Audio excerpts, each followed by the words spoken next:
Hello मित्रों, नमस्कार। आप सभी का इस ऑनलाइन प्लेटफॉर्म पर हार्दिक स्वागत एवं अभिनंदन करता हूं। आशा और उम्मीद करता हूं कि आप बढ़िया होंगे। मैं खेताराम चौधरी, लेक्चरर ज्योग्राफी, आज पहले दफे आपके साथ रूबरू होने जा रहा हूं। और मित्रों, आज आपके साथ एक नई जानकारी को साझा करूंगा और वह जानकारी आपको स्क्रीन पर नज़र आ रही है। वह जानकारी मित्रों या विद्यार्थियों यह है कि अब जो बजट की घोषणा होने वाली है, इस बजट की घोषणा के अंदर लैब असिस्टेंट ज्योग्राफी की घोषणा होगी मित्रों। इसलिए अपने को जब किसी भी भर्ती का विज्ञापन आता है, उससे पहले तैयार हो जाना चाहिए। तो अपन आज जो बात करेंगे मित्रों, वह बात करेंगे लैब असिस्टेंट ज्योग्राफी के संबंधित चर्चा करेंगे। और इसके अंतर्गत देखें विद्यार्थियों, तो जो विद्यार्थी कक्षा 12 पास आउट है या जो विद्यार्थी फिलहाल कक्षा 12 में अध्ययनरत है, उनके लिए सुनहरा अवसर है। और विद्यार्थियों, मैं आपसे कहना चाहता हूं कि आप इस अवसर को अवसर में बदलिए और अपनी जो ये लैब असिस्टेंट की भर्ती है विद्यार्थियों, इसमें अपनी सीट को पक्का कीजिए। और विद्यार्थियों, इस ऑनलाइन प्लेटफॉर्म के माध्यम से आप तक निःशुल्क लैब असिस्टेंट जियोग्राफी की सभी क्लासें हैं वो उपलब्ध रहेगी। और मैं आपसे आशा और उम्मीद करता हूं कि आप इन क्लासों का लाभ लेंगे और अपनी जो तैयारी है, उस तैयारी के अंदर ही हमारे द्वारा जो क्लासें उपलब्ध करवाई जाएगी, आपकी अहम भूमिका निभाएगी। तो आज अपन बात करते हैं मित्रों कि जो लैब असिस्टेंट विज्ञापन है वो जल्द ही आने वाला है, इस बजट की घोषणा के अंदर ही आ जाएगा। और इसके अंदर कौन कौन सा सिलेबस है, कौन कौन सा पाठ्यक्रम होता है, उन पाठ्यक्रम के बारे में चर्चा करेंगे। और उससे पहले विद्यार्थियों और मित्रों, आपने देखा होगा थंबनेल पर लिखा हुआ है कि शिक्षण की जो पद्धति है वो पद्धति है 5+1+1। अब ये 5+1+1 क्या है, इसके बारे में थोड़ी सी अपन जानकारी है वो प्राप्त कर लेते हैं। जब विद्यार्थियों मित्रों 5+1+1 के बारे में बात करते हैं, तो इसका मतलब ये होता है कि 5 दिन तो अपन आपको जो बिंदु अपन जो सिलेबस के बिंदु है, उन बिंदुओं से संबंधित आपको अध्ययन करवाया जाएगा। जैसे ही अपने 5 दिन अध्यापन जिन बिंदुओं का कर लिया है, उन बिंदुओं का छठी क्लास के अंदर विद्यार्थियों अपना पूर्ण रूप से रिवीजन होगा। और रिवीजन के अंदर उन बहुत ही महत्वपूर्ण और प्रमाणिक जो बिंदु होंगे, उसी को शॉर्टकट रूप में आपको समझाया जाएगा, जो कि आपको दूसरे विद्यार्थियों से अलग करते हो इस प्रकार के शॉर्ट नोट्स है, उसके माध्यम से आपको समझाया जाएगा।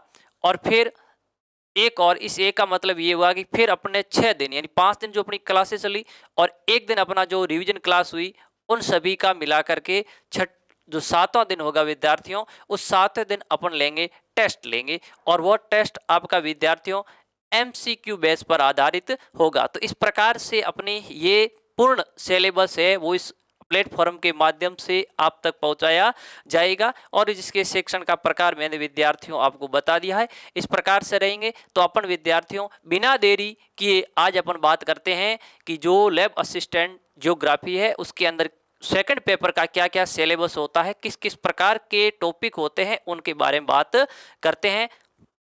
पहला बिंदु है विद्यार्थियों कि भूगोल।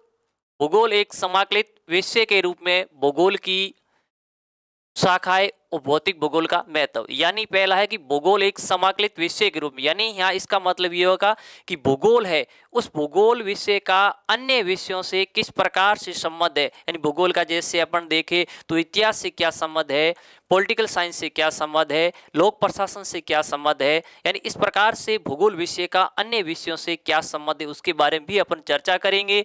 उसके बाद में भूगोल की शाखाएं, यानी अगला है भूगोल की शाखाएं। यानी जब अपन भूगोल की शाखाओं के बारे में चर्चा करें विद्यार्थियों, तो भूगोल की शाखाएं मूल रूप से 2 होती है। और वो 2 शाखाएं कौन कौन सी, एक होती है आपकी भौतिक भूगोल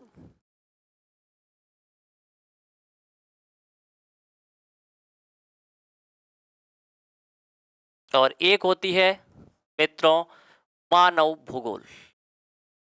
तो इस प्रकार से ये भूगोल भूगोल की जो मूलभूत शाखा है उनके बारे में भी अपन बात करेंगे। पर विद्यार्थियों, इन ये तो मुख्य दो शाखाएं, इन शाखाओं की और क्या होती है, उप शाखाएं भी होती है, उनके बारे में भी अपन चर्चा इन भूगोल की शाखाओं का जब अध्ययन करेंगे उसके अंतर्गत करेंगे। अगला बिंदु है भूगोल, भौतिक भूगोल का महत्व। यानी भूगोल की एक जो शाखा है विद्यार्थियों, भौतिक भूगोल, इस भौतिक भूगोल का भूगोल में क्या महत्व है उनके बारे में भी अपन अध्ययन करेंगे। और अपना दूसरा बिंदु है विद्यार्थियों कि पृथ्वी की उत्पत्ति एवं विकास। यानी ये जो पृथ्वी है, इस पृथ्वी की उत्पत्ति किस प्रकार से हुआ, किस प्रकार से इस पृथ्वी की उत्पत्ति हुई, और फिर इस पृथ्वी पर जो भी, जैसे अपन बात करते हैं वायुमंडल है, जलमंडल है, जैवमंडल है, इन सभी का जो विकास है वो किस प्रकार से हुआ, उन सब के बारे में अपन चर्चा है वह करेंगे।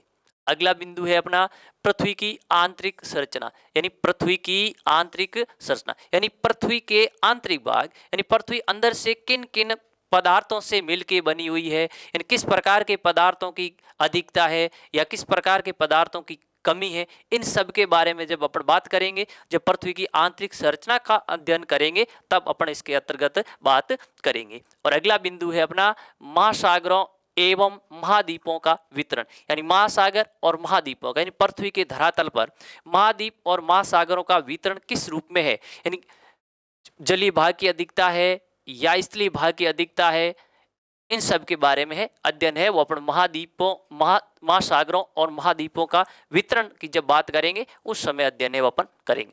अगला है शिले एवं प्रकार और विशेषताएं। चट्टान मूलतः कितने प्रकार की होती है और उनकी क्या क्या विशेषताएं होती है उसके बारे में भी अध्ययन अपन करेंगे। अगला भू आकृतिक प्रक्रिया, यानी भू आकृतिक प्रक्रियाएं क्या है, यानी जो पृथ्वी की सतह है, इस सतह पर पवन के माध्यम से अपन बात करें, नदी के माध्यम से या हिमानी के माध्यम से किस किस प्रकार की आकृतियों का निर्माण होगा, उन आकृतियों के बारे में बात करेंगे।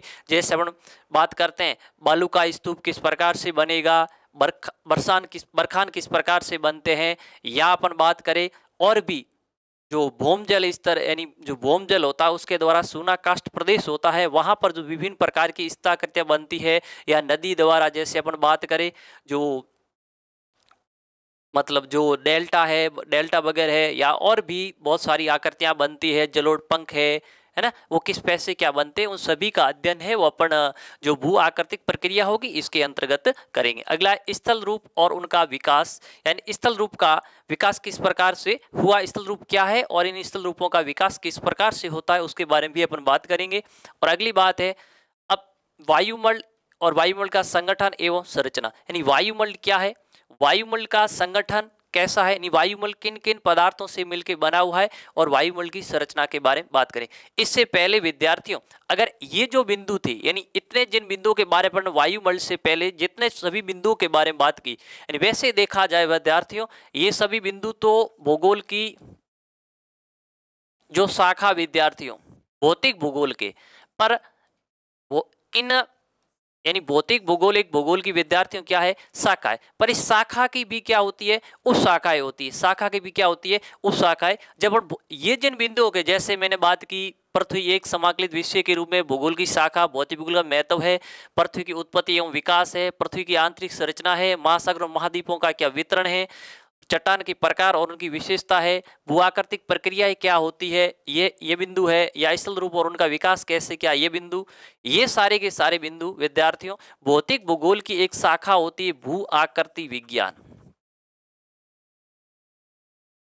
भू आकृति विज्ञान।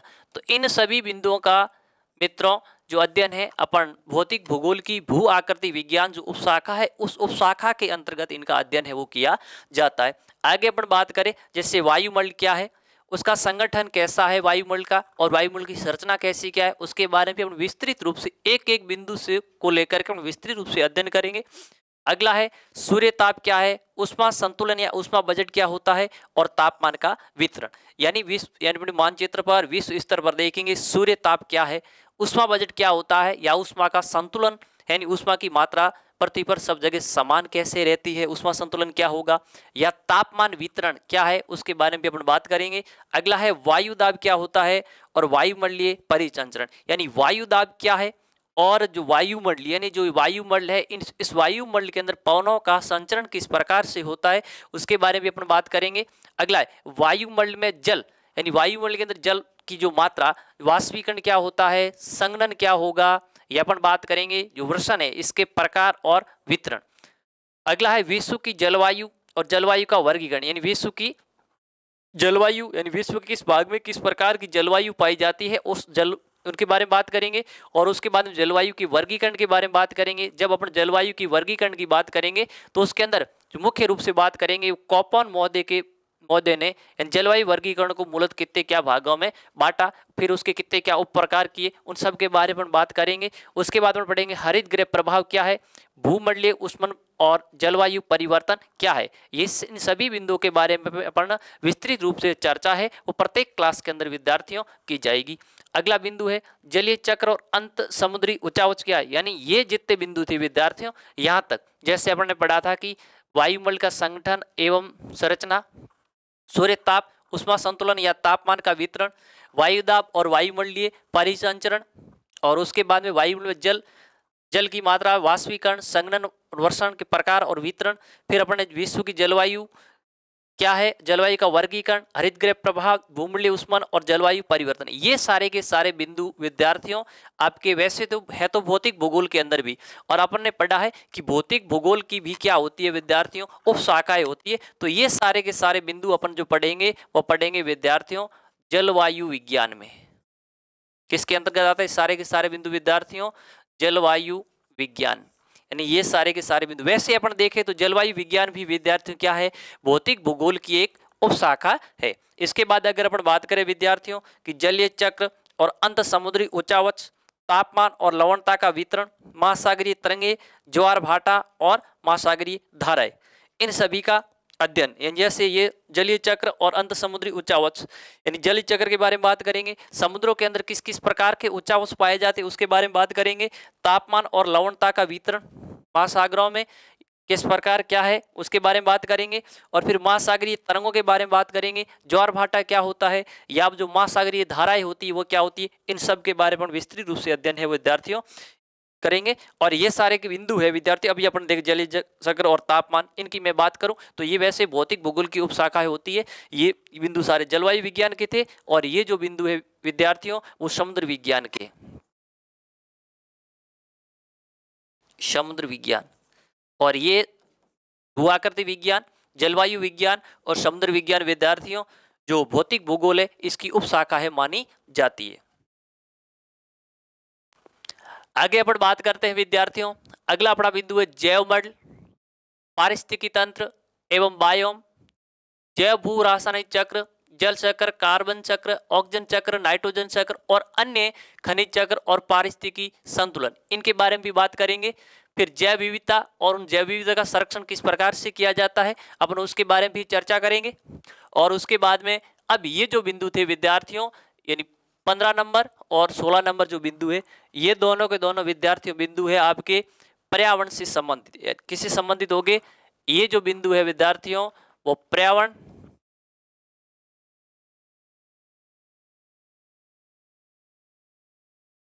विज्ञान से संबंधित। अब पर्यावरण विज्ञान भी क्या है विद्यार्थियों, भौतिक भूगोल की एक उपशाखा है, ठीक है। तो इस प्रकार से अभी अपन ने जितनी, जैसे अपन ने भू आकृति विज्ञान के कुछ बिंदुओं के बारे में बात की थी, उसके बाद अपन जलवायु विज्ञान के उस बिंदुओं के बारे में बात की, और उसके बाद के अंदर अपन ने जो समुद्र विज्ञान है उससे संबंधित कुछ बिंदु थे उसके बारे में बात की, और उसके बाद पर्यावरण विज्ञान के बारे में बात की। और ये सारे के सारे भौतिक भूगोल के विद्यार्थियों क्या होती है, उपशाखाएं होती है। आगे अपन बात करते हैं विद्यार्थियों, देखते हैं अगला अपना बिंदु है कि भारत की स्थिति, आकार और पड़ोसी देश, यानी भारत की स्थिति किन अक्षांश और देशांतर के मध्य है ये भी पढ़ेंगे, आकार कैसा है और साथ में किन पड़ोसी देशों से सीमाएं लगती है, एक बिंदु अपना ये रहेगा विद्यार्थियों। उसके बाद भू आकृति खंड, यानी जो भारत का भू आकृतिक स्थल रूप है वो कैसा क्या है या उसको कितने भागों में बांटा गया उसके बारे में भी अपन बात करेंगे, कौन सा भाग कब बना कब नहीं बना, सबसे नया कौन सा है, सबसे पुराना कौन सा है, इन किन भागों का किस प्रक्रिया से निर्माण हो, सब के बारे में बात करेंगे। उसके बाद में अगला जल संभर संकल्पना क्या है, हिमालय और प्रायद्वीपीय भारत के अपवात, हिमालय और प्रायद्वीपीय भारत से निकलने वाली जो विभिन्न प्रकार की जो नदियां हैं उनके अपवात तंत्र के बारे में भी अपन विस्तृत रूप से क्या करेंगे विद्यार्थियों, चर्चा है वो की जाएगी। अगली बात करते हैं कि मानसून जलवायु यानी भारत में किस प्रकार की जलवायु पाई जाती है, उस जलवायु के बारे में भी अपन बात करेंगे। और आगे ये कह रहा है कि प्रभावित करने वाले कारक, यानी जो भारत में जिस प्रकार की, जैसे मानते हैं अपन भारत में मानसून जलवायु पाई जाती है, इस जलवायु को प्रभावित करने वाले कौन कौन से कारक या जो फैक्टर होंगे उसके बारे में भी अपन है अध्ययन करेंगे। फिर है क्रियाविधि, यानी मानसून की क्रियाविधि, किस प्रकार से मानसून शुरू होता है, किस प्रकार से इस मानसून का विच्छेद होता है, या फिर किस प्रकार से निवर्तन होता है, ऋतु, वर्षा वितरण एवं परिवर्तता, वर्षा का वितरण और वर्षा की परिवर्तता की मात्रा, जलवायु के प्रकार किसके अनुसार, कोपेनिक के अनुसार, भारत और मानसून का भारत यानी जो मानसून है इसका भारत के आर्थिक जीवन पर क्या प्रभाव पड़ेगा, उन सब के बारे में अपन अध्ययन है विद्यार्थियों करेंगे। अगला बिंदु वन और वनों के प्रकार एवं वितरण, यानी वन क्या होते हैं, वन कितने प्रकार के मुख्य रूप से भारत के अंदर बात करेंगे, भारत से संबंधित बात है विद्यार्थियों ये, और उसका भारत के किस राज्य में कितने % क्या वन है, या भारत के किस भूभाग में वन की मात्रा ज़्यादा है और किस भूभाग में वनों की मात्रा कम है, उसके बारे में भी अपन बात करेंगे। और अगला बिंदु है अपना मृदा का वर्गीकरण, जो मिट्टी है इसके वर्गीकरण के बारे में बात करेंगे। और इसका जो वर्गीकरण किसके अनुसार करेंगे अपने विद्यार्थियों, ICAR के अनुसार जो मृदा का वर्गीकरण किया गया है अपन उसके बारे में बात करेंगे। फिर मृदा का अपरदन क्या होता है, और मृदा का अपरदन हो रहा है, या जो मृदा के जो मूलभूत गुण है उन गुणों में क्या हो रही है, कमी हो रही है, या जो ह्रास हो रहा है उसके बारे में भी बात करेंगे, किन की वजह से उसके गुणों में कमी ह्रास हो रहा है उसके बारे में बात करेंगे। और साथ में ये भी देखेंगे कि जो मृदा की गुणवत्ता में जो कमी हो रही है उस कमी को किस प्रकार से रोका जा सकता है, यानी मृदा का संरक्षण कैसे करेंगे उसके बारे में भी अपन बात करेंगे।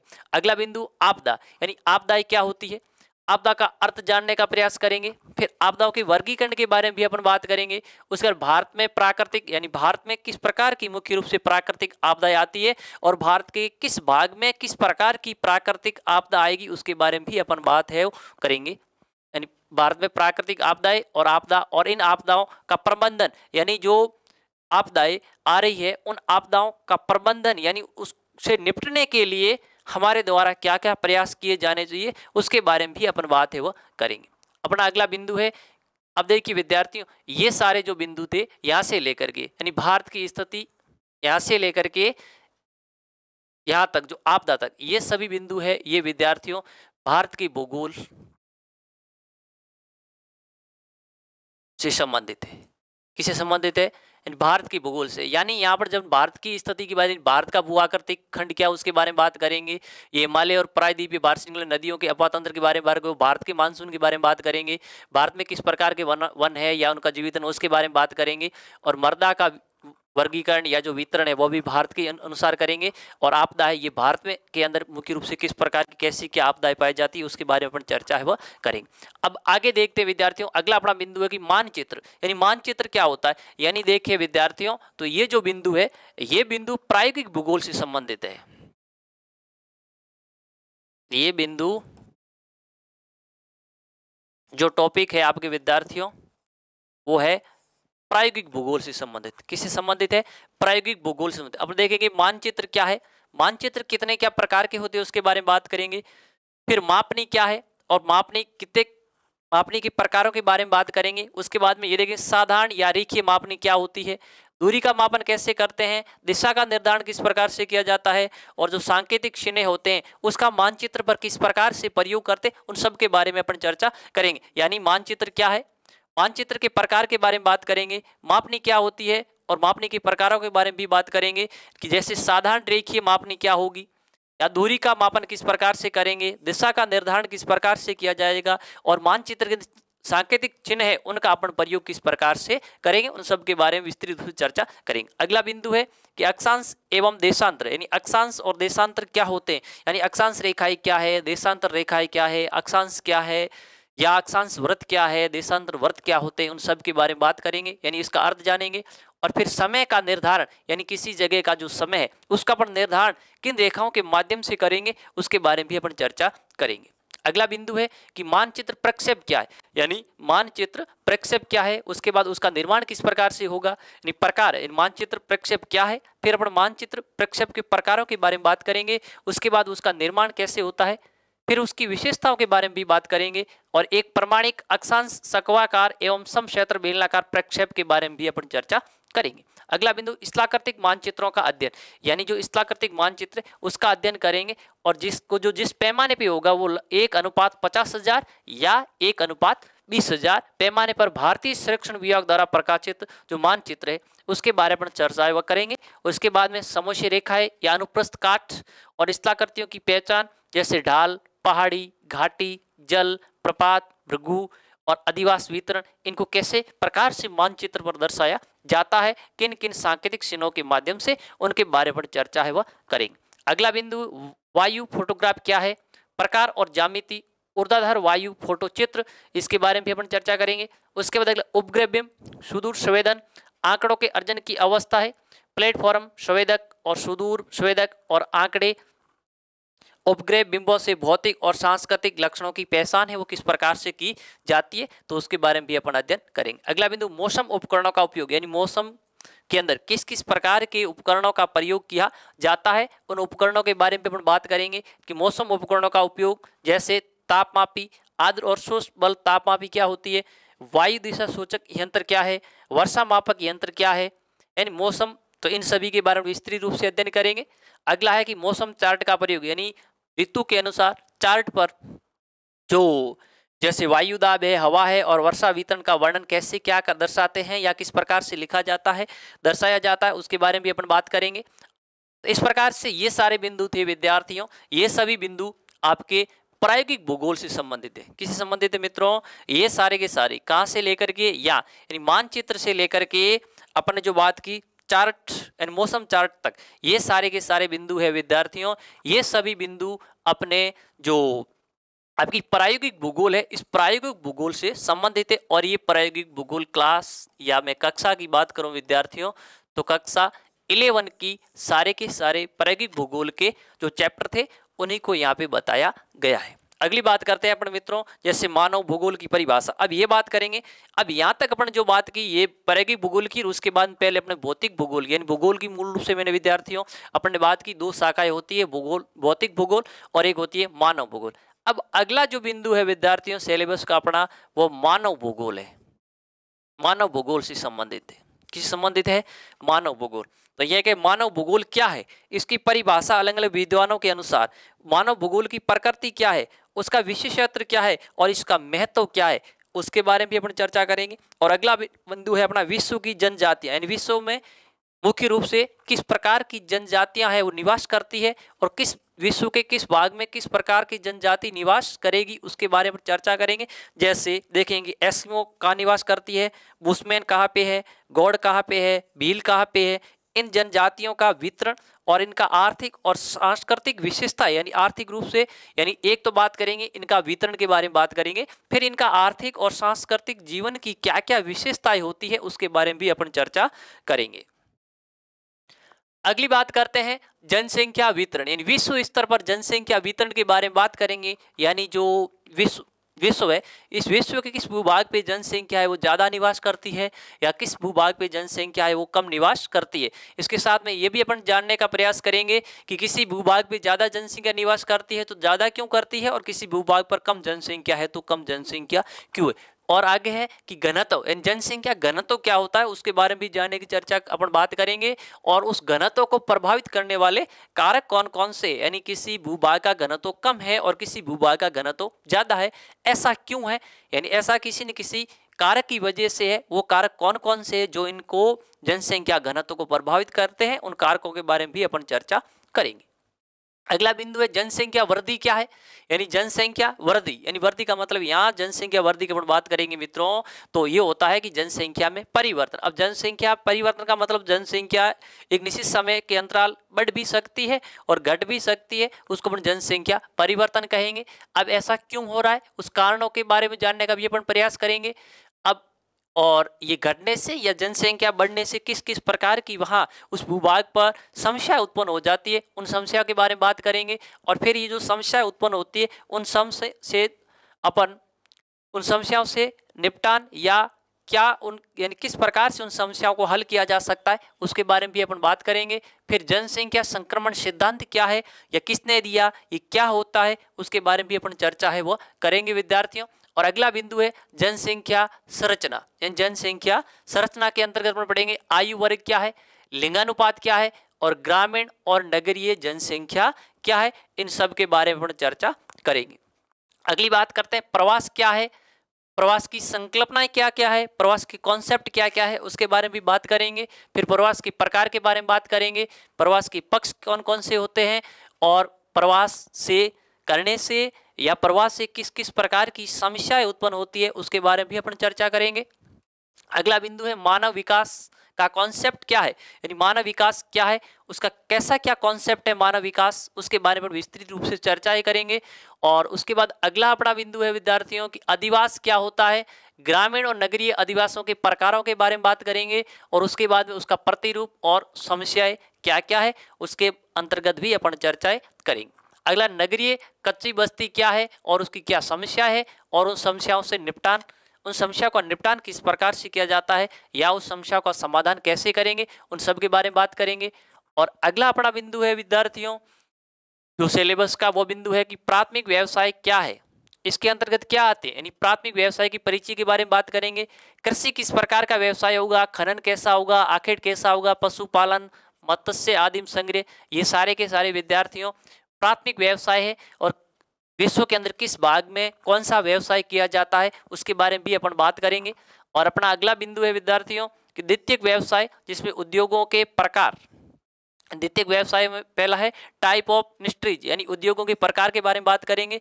फिर जो उद्योगों की अवस्थिति के कारक, यानी किस जगह किस प्रकार का उद्योग स्थित होना चाहिए या उस उद्योग की स्थिति को प्रभावित करने वाले कारक कौन कौन से होंगे उसके बारे में भी अपन बात करेंगे।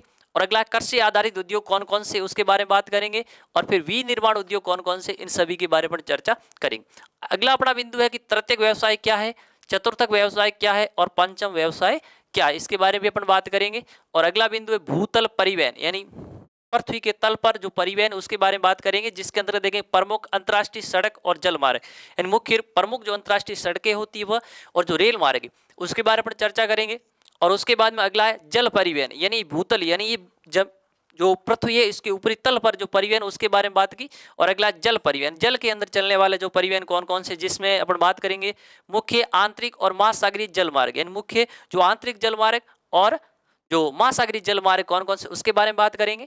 और फिर स्वेज और पनामा नहर जो जल मार्ग है उसके अंतर्गत भी अपन बात करेंगे। अगला है वायु परिवहन, जिसमें विश्व के प्रमुख वायु मार्ग और हवाई अड्डे कौन, यानी विश्व के प्रमुख वायु मार्ग कौन कौन से है और जो मुख्य रूप से परीक्षा दृष्टि से इंपॉर्टेंट कौन कौन से हवाई अड्डे उसके बारे में अपनी चर्चा करेंगे। अगला बिंदु है अंतर्राष्ट्रीय व्यापार और भारत की भूमिका, यानी अंतर्राष्ट्रीय व्यापार क्या होता है और इस अंतर्राष्ट्रीय व्यापार के अंतर्गत भारत की क्या भूमिका है उसके बारे में भी अपन चर्चा करेंगे।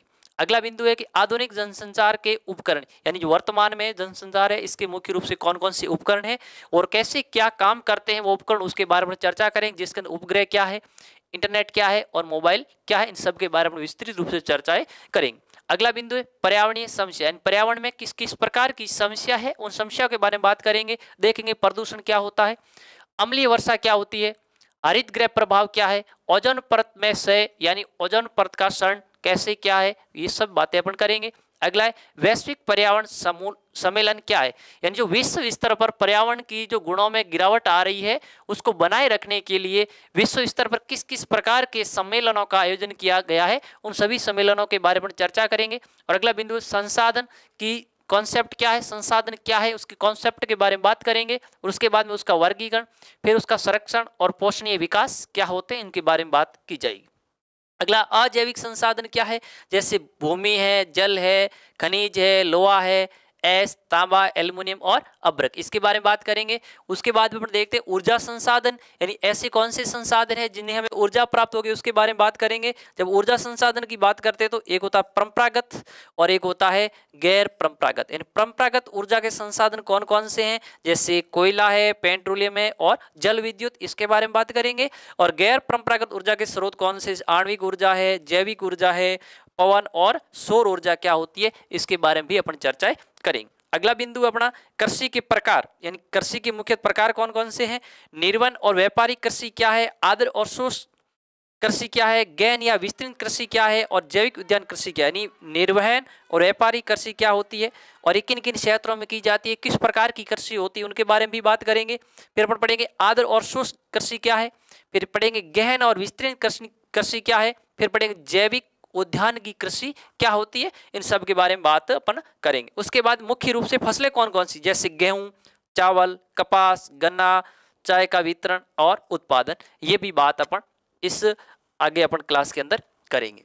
आगे देखते हैं अगला है भारत में औद्योगिक विकास, यानी भारत में औद्योगिक विकास किस प्रकार से हुआ और प्रमुख उद्योग कौन कौन से हैं उसके बारे में भी बात करेंगे। जैसे लौह इस्पात उद्योग है, एल्युमिनियम उद्योग है, सीमेंट उद्योग, सूती वस्त्र उद्योग, चीनी और इंजीनियरिंग उद्योग क्या होते हैं, इन सब के बारे में विस्तृत रूप से चर्चा है वो करेंगे मित्रों। अगला है क्षेत्रीय नियोजन क्या है, प्रादेशिक असंतुलन और मरु विकास कार्यक्रम और जनजातीय विकास कार्यक्रम। अगला बिंदु है विकास व नियोजन क्या होता है, गरीबी उन्मूलन व रोजगार कार्यक्रम, मनरेगा यानी भूमि पर भूमिका और प्रभाव, यानी मनरेगा की मुख्य क्या भूमिका है और उसका पृथ्वी की धरातल पर किस प्रकार कैसा क्या प्रभाव पड़ेगा, उसके बारे में भी अपन बात करेंगे। अगला बिंदु पोषणीय विकास क्या होता है, परंपरागत और आधुनिक दृष्टिकोण से, यानी जो पोषणीय विकास के बारे में बात करेंगे, एक पहले के समय की इस पर क्या किस प्रकार का दृष्टिकोण रहा है लोगों का और वर्तमान समय में कैसा क्या दृष्टिकोण है, उसके बारे में भी बात करेंगे अपन। और अगला है कि ग्रामीण विकास के अंतर्गत ये देखेंगे डेयरी और कुटीर उद्योग क्या होते हैं, इनकी क्या क्या विशेषता है, उसके बारे में बात करेंगे। और अगला है प्रमुख उद्योग, जिसमें सूती वस्त्र और सीमेंट उद्योग के बारे में बात करेंगे। अगला है खनिज, खनिज की जब अपन बात करते हैं मित्रों तो संगमरमर, तांबा, जस्ता, चांदी, टंगस्टन, जिप्सम और पेट्रोलियम, इन सब के बारे में चर्चा करेंगे। अगला प्रमुख सिंचाई की परियोजनाएं, इसके अंतर्गत अपन बात करें तो चंबल नदी सिंचाई परियोजना क्या है, इंदिरा गांधी और माही परियोजनाएं, मुख्य रूप से इन तीन परियोजनाओं के बारे में विस्तृत रूप से चर्चा है वो मित्रों करेंगे। अगला बिंदु है मानचित्र का अर्थ क्या है, इसका महत्व क्या है, इसकी वर्गीकरण क्या है और मानचित्रांकन क्या है, इसके बारे में बात करेंगे। फिर थीमेटिक मानचित्र क्या होता है उसके बारे में बात करेंगे और इसके अंतर्गत जैसे बिंदु वर्णमात्र विधि और समरेखा मानचित्र क्या है उसके बारे में भी अपन बात करेंगे। अगला है आंकड़ों का निरूपण किस प्रकार से करते हैं उनके बारे में बात करेंगे। फिर आरेखों की रचना, देखो विद्यार्थियों एक होता आरेख और एक होता आलेख। तो आलेख का तो मतलब होता है ग्राफीय निरूपण विद्यार्थियों, आरेख का मतलब होता है किसी प्रकार के दंड का निर्माण करना। तो यहाँ पे आंकड़ों का निरूपण कैसे होगा उसके बारे में बात करेंगे। फिर जो आरेख है उनकी रचना किस प्रकार से होगी, दंड आरेख कैसे बनेगा, चक्र आरेख कैसे बनेगा या प्रवाह आरेख कैसे बनते हैं उसके बारे में चर्चा करेंगे। और सबसे लास्ट टॉपिक है अपना विद्यार्थियों भौगोलिक सूचना तंत्र क्या है, परिचय और अनुप्रयोग, इसके बारे में बात करेंगे। तो इस प्रकार से मित्रों आज अपन ने जो lab assistant geography second paper का जो सिलेबस था उसके बारे में चर्चा की, जिसके अंतर्गत सामान्यतः कितने बिंदु होते हैं, 66 बिंदु हो गए विद्यार्थियों, कितने बिंदु हो गए, 60 बिंदु हो गए। और इन बिंदुओं को अपने को बहुत अच्छी तरह से तैयार करना है मित्रों, ताकि आने वाला जो विज्ञापन है, जो भी पोस्टें आएगी उसके अंतर्गत विद्यार्थियों अपना चयन क्या हो, सुनिश्चित हो। और अपन ने जो अपना शिक्षण का तरीका है या जो पद्धति है विद्यार्थियों वह है 5+1+1, यानी इसका मतलब मैंने आपको समझा दिया कि 5 दिन विद्यार्थियों अपनी क्लास लगेगी और एक दिन अपना जिस 5 दिन जो क्लास चले विद्यार्थियों उसका वापस क्या होगा, रिवीजन होगा। अब 5 और 1 कुल मिला के 6 दिन जो क्लास चली विद्यार्थी उसका एक दिन में क्या होगा, अपना एक टेस्ट होगा विद्यार्थियों, क्या होगा, टेस्ट। और ये टेस्ट आपका MCQ बेस पर आधारित होगा। तो इस प्रकार से अपन जो अपनी तैयारी है या विद्यार्थियों आप जो तैयारी कर रहे हैं उस तैयारी को और भी मजबूती है वो प्रदान कर सकते हैं। इसलिए विद्यार्थियों मैं आपसे कहना चाहता हूं कि जो राहगीर होता है, राहगीर से ये मत पूछो कि राहें कहाँ तक जाएगी, राहगीर से ये मत पूछो कि राहें कहाँ तक जाएगी, जहां राहें जाएगी वहां तक राहगीर जाएगा, जहां राहें जाएगी वहां तक राहगीर जाएगा। दरिया से ये मत पूछो नीर कहां तक जाएगा, दरिया से ये मत पूछो नीर कहां तक जाएगा। उठो खींचो धनुष की डोर, उठो खींचो धनुष की डोर, साधो अपने जीवन का लक्ष्य, साधो अपने जीवन का लक्ष्य, बाकी बाद में देखेंगे तीर कहां तक जाएगा, बाकी बाद में देखेंगे तीर कहां तक जाएगा।